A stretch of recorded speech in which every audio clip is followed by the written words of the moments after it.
Turning overseas now to a troubling development in Russia's war on Ukraine. At least 3,000 North Korean troops are joining forces with Russia. A major question centers on what Vladimir Putin might offer Kim Jong-un in return for his assistance and what it might mean for global stability. Our Gary Lane is on this story. The presence of North Korea troops in Ukraine came as no surprise to national security analyst Brandon Weichert. Do we know for certain that the North Korean troops are there, and is this an escalation? Absolutely, they're there, and in fact, they're not the only nation that has troops in the war on both sides. Weichert is author of The Disaster of Our Own Making, How the West Lost Ukraine. There are multiple foreign actors fighting each other. It's a proxy war, and so this is just the latest escalation. And a move the U.S. government sees as a desperate act by Russian President Vladimir Putin.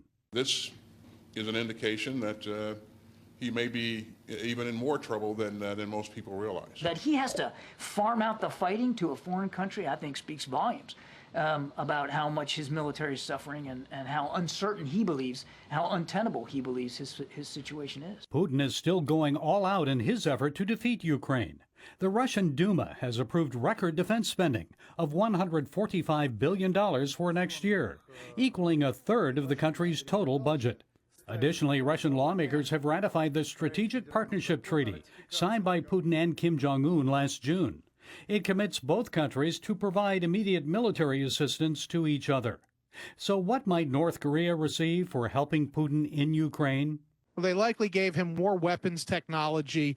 The North Koreans have wanted to get more and more access to greater levels of sophisticated weapons systems. So I'm sure on some level they are engaging in some kind of trade, maybe over hypersonic weapon development. Armed with nuclear weapons and ballistic missiles, North Korea poses a threat to both American allies in East Asia and the United States itself. South Korean President Yoon Suk-yeol says North Korea's military presence in Ukraine could lead his country to provide lethal support in the fight against Russia. Former British Prime Minister David Cameron has suggested that Indian Prime Minister Modi, a Putin ally, could be a potential negotiator in peace talks. Weichert warns that an effort should be pursued by the West before it's too late. I think anything that ends the war as quickly and peacefully as possible is what we need. The Ukrainian war has become an insuperable wound in the international body, and it's going to lead, if we're not careful, to World War III. Gary Lane, CBN News.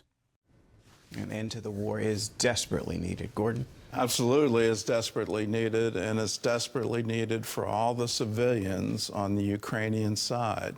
The horror they've put up with now for years, with Russia targeting hospitals, targeting schools, targeting power plants,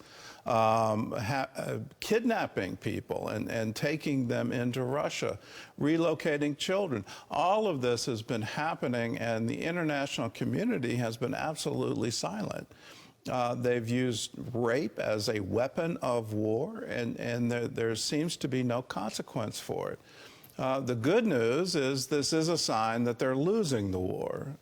Let's hope that they lose it quickly, and let's hope it doesn't turn into World War III. So please pray for the peace of Ukraine.